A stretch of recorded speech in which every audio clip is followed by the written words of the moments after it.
Welcome to my channel AMEG English. Subscribe for this channel for English grammar, writing and vocabulary. Hello friends, আজকে আমরা use of দা নিয়ে আলোচনা করব। দা এর ব্যবহার, দা কোথায় কোথায় ব্যবহার হয়, দা বা দি। আগের ভিডিওগুলো তোমরা দেখে নেবে। পার্ট 1 এবং part 2 use of the discussion করা হয়েছে এবং ভিডিও অলরেডি আপলোড করা হয়েছে, তোমরা দেখে নেবে। আজ আমরা পার্ট 3 আলোচনা করব। রুল নম্বর 21, দেখো, before an abstract noun ডিনোটিং the virtue, quality or action of a particular person or objects, অর্থাৎ কি অ্যাবস্ট্রাক্ট নাউন, বিমূর্ত নাউন তোমরা জানো,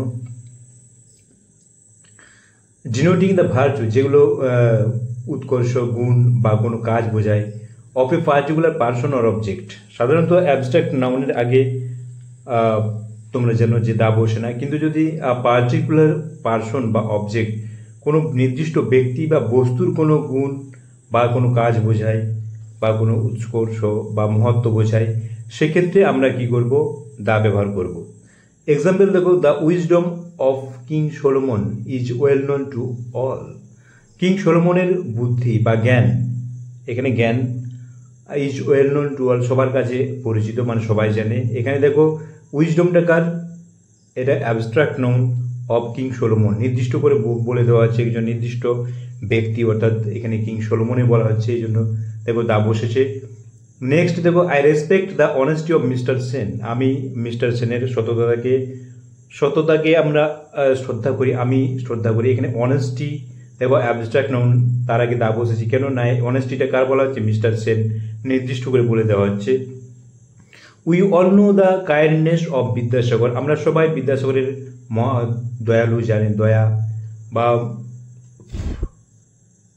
মহানুভবতা জানি। এখানে কাইন্ডনেস দেখো অ্যাবস্ট্রাক্ট নাউন, এখানে দেখো দা বসেছে। কার কাইন্ডনেস নির্দিষ্ট করে বলে দেওয়া হচ্ছে, কাইন্ডনেস কার দয়া, এটা বিদ্যাসাগরের দয়া। তাহলে তোমরা বুঝতে পারছো যে যখন কোনো অ্যাবস্ট্রাক্ট নাউন কোনো নির্দিষ্ট কোনো ব্যক্তি বা বস্তুর গুণ, উৎকর্ষ, মহত্ব বা কোনো কাজ বোঝাবে, সেক্ষেত্রে কি বসবে, দা বা দি বসবে। ইউজ অফ দি, আবার দেখো rule number 22, before group nouns. Group নাউনের পূর্বে কিন্তু দা বসতে পারে কখন, when referring two a specific group, যখন একটি নির্দিষ্ট গ্রুপকে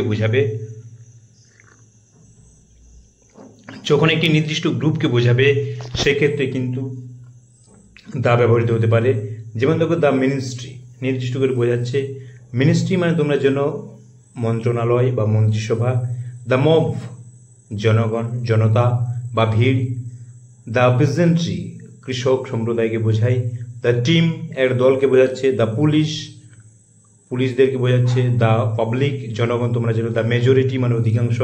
এগুলো নির্দিষ্ট করে বোঝালে এই গ্রুপ নাউনের আগে কি বসবে, দা বসবে, মনে রাখবে। Next 23, rule number 23, before a material noun to particularize, অর্থাৎ ম্যাটেরিয়াল নাউনের পূর্বেও কিন্তু দা বসতে পারে যদি সেটিকে নির্দিষ্ট করে বোঝায়, অথবা to specify a particular instance or quality of that material, অর্থাৎ কোনো পদার্থের যদি কোনো গুণ বা কোনো উদাহরণ তুলে ধরা হয়, বিশেষ বা নির্দিষ্ট কোনো গুণ বোঝায়, সেক্ষেত্রে কিন্তু দা বসবে। যেমন দেখো, the sand on this beach is unusually white, অর্থাৎ এই বিচের যে বালি সেটি অতিমাত্রায় হোয়াইট, সাদা, আনইউজুয়ালি অস্বাভাবিকভাবে। এখানে the sand on this beach, এখানে বালিটাকে নির্দিষ্ট করে বলা হচ্ছে কোন বিচের বালি, এই বিচের উপরে যে বালিটা আছে, অর্থাৎ এখানে দ্য স্যান্ড নির্দিষ্ট করে বোঝানো হচ্ছে স্যান্ড, এটি পার্টিকুলারাইজ করা হচ্ছে স্যান্ডটাকে, এই বিচের স্যান্ড, এই জন্য এখানে দেখো দা বসেছে। আবার দেখো, the wool in this sweater is soft, উলটা কোনটা, ইন দিস সোয়েটার, অর্থাৎ এই সোয়েটারে যে উলটি আছে সেটি সফট, এখানে দেখো উলটিকে নির্দিষ্ট করে বোঝানো হচ্ছে, এই জন্য দা বসছে। আবার দেখো, the coal of Jharia is famous, ঝরিয়ার কয়লা তোমরা জানো বিখ্যাত। এখানে দেখো দ্য কোল নির্দিষ্ট করে, কোন কোল, ঝরিয়া নির্দিষ্ট করে পার্টিকুলারাইজ করা হচ্ছে, এই জন্য এখানে দা বসছে। আবার দেখো, the water of the Ganga is holy, গঙ্গার জল পবিত্র, এখানে যে কোনো জল নয়, নির্দিষ্ট করে বলে দেওয়া আছে গঙ্গার জল, দ্য ওয়াটারটাকে এখানে নির্দিষ্ট করা হচ্ছে, এই জন্য তার আগে কি বসেছে, দা বসেছে। এবার next 24, before a noun to mean a profession, অর্থাৎ নাউনের পূর্বে কোনো পেশা বোঝাতে নাউনের পূর্বে ব্যবহৃত হয়। অনিক হ্যাজ জয়েন দ্য আর্মি, দেখো আর্মিতে এসে যোগদান করেছে, সেনাবাহিনীতে। তোমরা বুঝতে পারছো, তাহলে এটি পেশা বোঝাচ্ছে। Pritam has join the air force, air force দেখো এয়ারফোর্সের আগে দা বসেছে।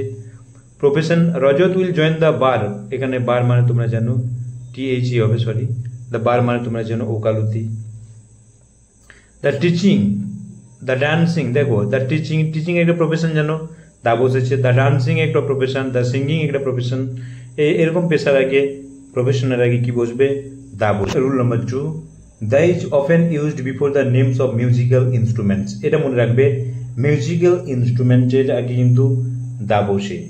When referring two playing in a general sense, অর্থাৎ যখন সেগুলোকে বাজানো হয় বা প্লে করা হয়, সেই ক্ষেত্রে মিউজিক্যাল ইনস্ট্রুমেন্টের আগে কিন্তু দা বসে। অন্য জায়গায় অন্য ক্ষেত্রে নাও বসতে পারে। এখানে দেখো he is playing the flute, সে বাঁশি বাজাচ্ছে, এই মিউজিক ইনস্ট্রুমেন্টটাকে প্লে করছে। Kamal plays the piano, Kamal piano বাজায়। এখানে দেখো দা, পিয়ানোর আগে দা বসেছে, মিউজিক্যাল ইনস্ট্রুমেন্ট ফ্লুটের আগে দা বসেছে। কিন্তু এমনি যদি আমি বলি হি হ্যাজ এ ফ্লুট, তার একটি বাঁশি আছে, সেক্ষেত্রে কিন্তু দেখো দা বসছে না। এবার rule number 26, before an adjective to denote particular part or position of a thing, অর্থাৎ অ্যাডজেক্টিভের পূর্বে বসতে পারে দা যখন সেটি কোনো জিনিসের কোনো অংশ বা পজিশন বোঝে। মনে রাখবে, কোনো অংশ বা পজিশন, কোনো একটি জিনিসের অংশ বা পজিশন বোঝালে, অবস্থান বোঝালে সেই অ্যাডজেক্টিভের আগে কিন্তু দা বসবে। এক্সাম্পল দেখলে বুঝতে পারবে। I like the yellow of an egg, আমি একটি ডিমের হলুদ অংশটা পছন্দ করি। এখানে ডিমের একটি অংশ বোঝাচ্ছে ইয়েলো, দেখো ইয়েলোর আগে কি বসেছে?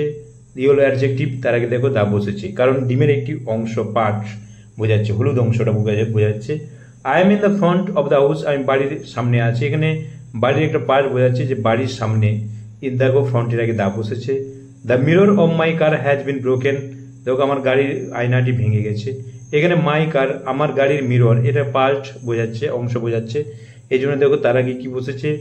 মিররের আগে দা বসেছে। তাহলে তোমরা বুঝতে পারছো যে কেন দা বসছে। রুল নাম্বার 27 দেখো, before the names of A union of states, sorry এখানে এ হবে না, before the names of A union of states, অর্থাৎ কয়েকটি রাজ্যের সমন্বয়ে যখন একটি দেশ বা জাতি গঠন হবে, তার পূর্বে কি বসবে? দা বসবে। যেমন দেখো USA, UK, UAR, এখানে দেখো সব ক্ষেত্রেই কি বসেছে? দা বসেছে। The USA, the UK, the UAR। United states, USA মানে কি? United states of America. UK, United kingdom. UAR, United Arab Republic. এবার দেখো ফুটবল টিম, মনে রাখবে ফুটবল টিমের নামের আগে কিন্তু দা বসবে।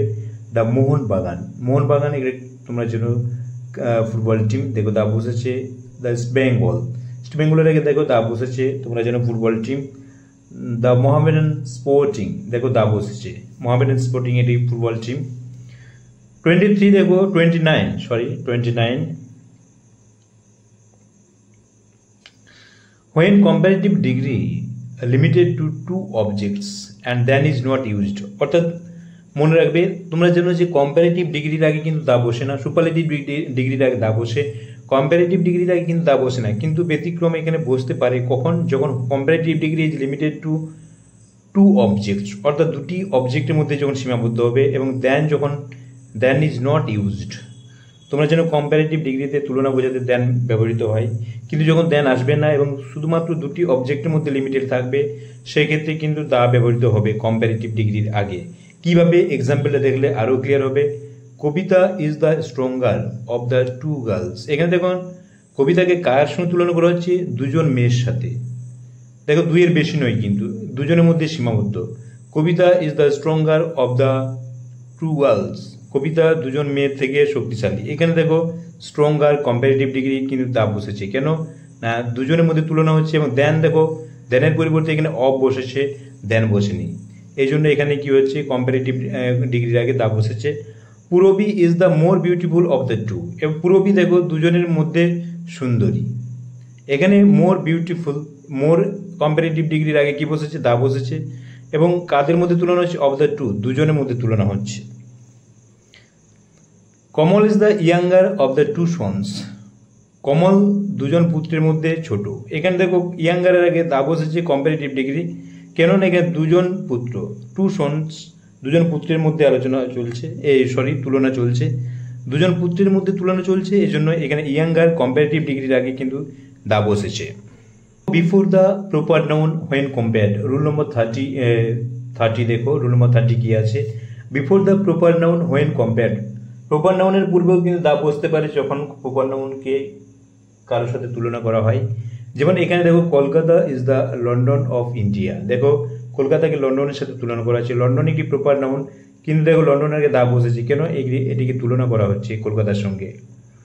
Kalidas is the Shakespeare of India, এখানে দেখো শেক্সপিয়ার প্রপার নাউন, তার আগে দা বসেছে, কারণ কালিদাসকে শেক্সপিয়ারের সঙ্গে তুলনা করা হচ্ছে, ভারতের শেক্সপিয়ার বলা হচ্ছে, ইন্ডিয়ার শেক্সপিয়ার। তাহলে বুঝতে পারছো এরকম যখন প্রপার নাউনকে কারোর সঙ্গে তুলনা করা হবে তার আগে কিন্তু দা বসবে।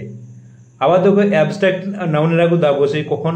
এই ঠিক একইভাবে প্রপার নাউনের সঙ্গে মতো যখন তুলনা করা হয়। যেমন Shyamal is the beauty of the locality, এখানে দেখো শ্যামলি কি? Is the beauty of the লোকালিটির সৌন্দর্য, বিউটিটাকে এখানে তুলনা করা হচ্ছে শ্যামলির সাথে, এই জন্য দেখো দা বসেছে বিউটিটাকে। আবার দেখো ম্যাটেরিয়াল নাউনেও কিন্তু যখন তুলনা করা হবে সেক্ষেত্রে ম্যাটেরিয়াল নাউনের পূর্বেও কিন্তু দা বসবে। Amal is the gold in our family, দেখো গোল্ড এখানে তুলনা সোনার সাথে তুলনা করা হচ্ছে, কাকে? অমলকে। কিসে?